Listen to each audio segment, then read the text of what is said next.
With an improved outlook overall, it is now a good time to consider buying cannabis stocks. With Congress close to allowing cannabis companies to access the financial system, here are three great cannabis stocks. Tilray. Tilray's merger and purchase of alcoholic beverage makers should meaningfully boost its brand. Aurora Cannabis. Aurora Cannabis appears to have found ways of circumventing the competition from illegal dealers. Curaleaf. The German market could be huge for Curaleaf. Let's dive in. These are the only three cannabis stocks to consider in August 2023. Welcome to Timely Investment Research. With the chances of marijuana companies accessing the U.S. financial system higher than ever and cannabis stocks trading at lower valuations than ever before, now looks like an excellent time to seek out top-notch cannabis stocks to buy. Regarding access to the American financial system, Senate Majority Leader Chuck Schumer, a Democrat, appears to be working hard to enable the cannabis sector to obtain this much-needed change. Indeed, in July, he touted the legislation as a priority. Moreover, 7 Senate Republicans have co-sponsored the bill, not far away from the 9 needing to vote for it to pass the Senate. Since conservatives are focused on many other issues and Republicans are looking for ways to attract young voters, I believe there's a very good chance that the legislation will pass the House. If marijuana companies can access the American financial system, they can obtain loans from U.S. banks, allowing them to spend much more on marketing and new initiatives.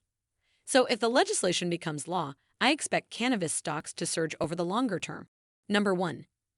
Tilray. Canada-based Tilray has made a few savvy moves lately that should help it to make its brand much more powerful over the longer term. And ultimately, in turn, the latter development should boost its top and bottom lines. First, Tilray merged with a rival, HEXO, taking its total market share to 13% in Canada. That move should make more Canadian consumers aware of Tilray and its offerings. Secondly, the cannabis company has snapped up 8 beer brands from Anheuser-Busch InBev while acquiring Truss Beverage Corp., which specializes in cannabis-infused beverages from Molson Coors. By putting its name on those beverage bottles, Tilray will increase its brand power.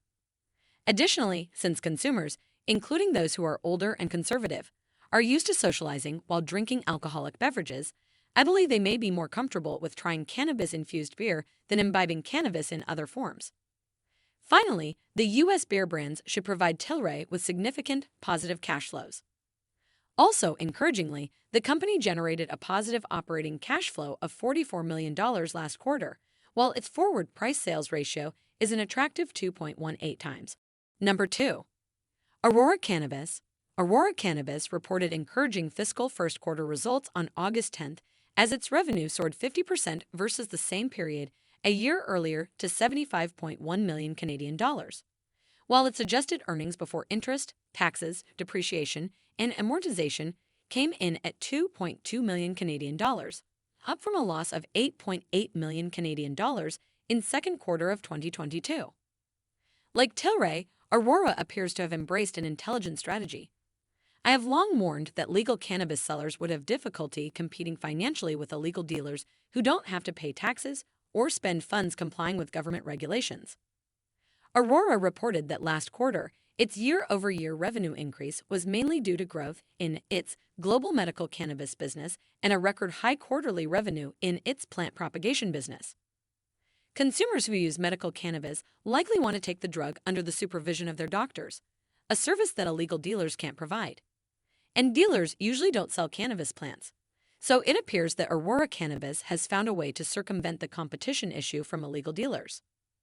Aurora Cannabis stock has a very attractive forward price-sales ratio of just 0.85 times. Number 3. Curaleaf Holdings. According to the Financial Times, Massachusetts-based Curaleaf is one of the world's largest cannabis companies.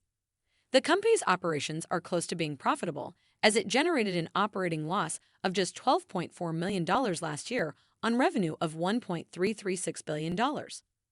In comparison, it reported operating income of $58.6 million on nearly $1.2 billion of sales in 2021.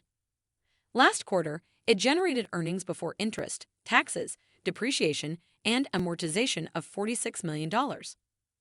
Further, over the longer term, Curaleaf could get a big lift from Germany, a relatively large market it plans to enter by the end of 2024. That's because the German government recently decriminalized recreational marijuana, and according to a survey cited by the country's government, 4.5 million Germans claim to have smoked marijuana at least once last year, the Financial Times reported.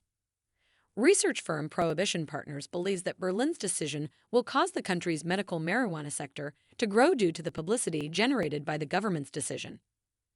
Curaleaf Holdings stock has a very attractive trailing price-sales ratio of just 1.5 times. Thanks for spending some time with us today, Timely Investment Research. We're so glad you did.